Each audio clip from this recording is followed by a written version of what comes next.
How you going, infidels? A few thanks. I just want to thank my mate Randall for putting in a good word to Lee and Cameron Henderson, who in turn put in a good word to Jim Savage to allow me to speak today. When Jim was first speaking, he was speaking about the veterans, and I'm a veteran. I did 11 years in the Australian Army. I did 2 tours in Iraq and East Timor. Do you think I'm not pissed about what's going on in our country right now? As some of you know, I'm also one of the leaders and organiser of the Reclaim Australia rallies.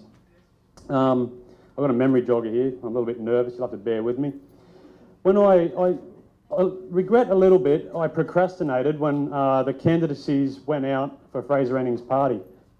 But I think one of the biggest problems with the Conservatives is we don't stick together. I saw the media had picked their next target. So I figured, I'm going to put my hand up and back this guy up. And I'm glad to see there's a hell of a lot of other people here that are doing the same thing. I'm not going to go on too long about the problems with Islam, because you wouldn't be here if you didn't already know that. There's been 34,000 Islamic terrorist atrocities worldwide since 9/11. You think there's not a problem there? Since, oh, hello, darling. There's over 100 verses in the Islamic text that order this sort of thing. In the early 80s, according to the Australian census, there were 76,000 Muslims in this country. Today, there's nearly 700,000. We're in serious trouble here if we don't do something about it quick smart. Okay. One of the bombers from Sri Lanka, he went to university down in Melbourne. Can you imagine what would have happened if he went somewhere else that wasn't chock-a-block full of left-wing idiots? Maybe, just maybe, they might have actually imparted into this moron some sort of critical thinking where he could have actually examined his religion and realised that a mass murdering 7th century pedophile is not the best example to the human race. But they didn't. And therefore, he goes overseas and several hundred Christians are dead now because of it. Come on, get up. This brings me to 5 very big problems that us as Conservatives face in this country. The first one is the universities. They are indoctrinating our future leaders with nothing but left-wing Marxist propaganda. I don't know what to do about that, but this is a good start. Next one is the media. Do I really need to harp on about the problems that we've got with the left-wing media in this country?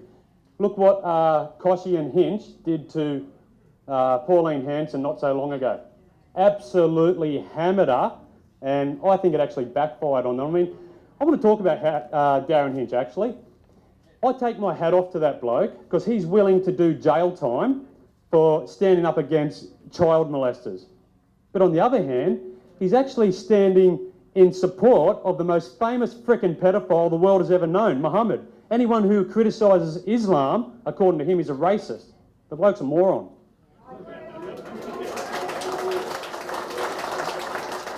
Okay, as you know, I am one of the leaders of Reclaim Australia with the media.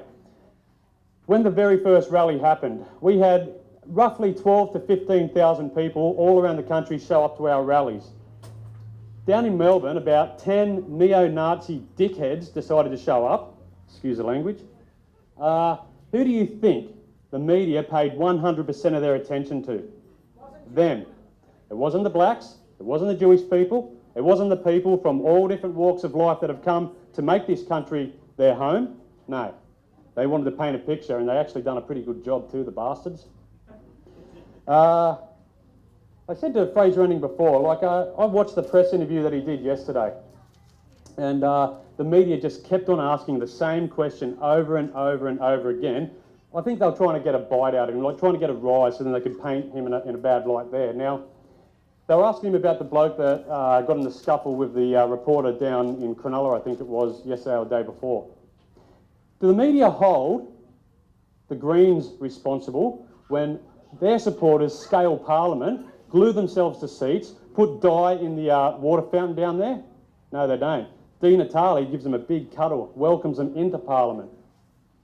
So we all know the media is a problem. We've got to do something about that. The next problem is social media. On the very same day that the elections got called, our page, Reclaim Australia, got shut down, as well as 10 other Conservative pages got shut down. Do you think that's not major political interference? Avi Yemeni, you might know him, he's a Jewish activist down in Melbourne. His page got shut down before that, but because he exposed that left-wing comedian Jim Jeffries, but they left his footage up of the original job that they done on him. Now, the other problem is the politicians. We all know there is a problem with the politicians. Now, the problem with politics in this country is it's also one of our attributes. Australians are a very loyal bunch.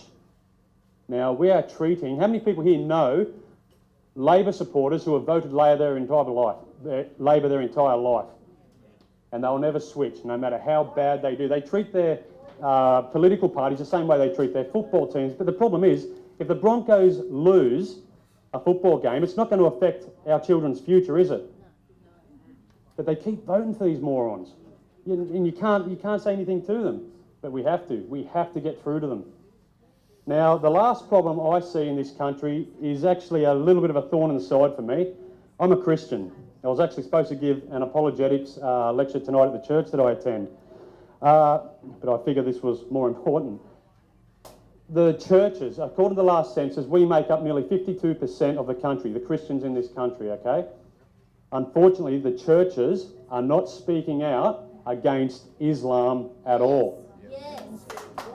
They are not speaking out about our Christian brothers and sisters who are getting slaughtered at a rate of roughly 11 per day, every single day, in the name of a false prophet. They've got this attitude of turn the other cheek, which Jesus does actually say to do. But he also did something else. There was an incident where he didn't turn the other cheek. He went into the temple of where the money changers were, and he didn't turn the cheek then, he turned the tables, and he drove those grubs out. And that's what we need to friggin' do. But we don't do it with a bullwhip, we do it at the ballot box. Yes. If not this election, if we can't, we're going to put a foothold down now, but in the next election afterwards, I can see a very big change happening. Ladies and gentlemen, thank you very much for letting me speak.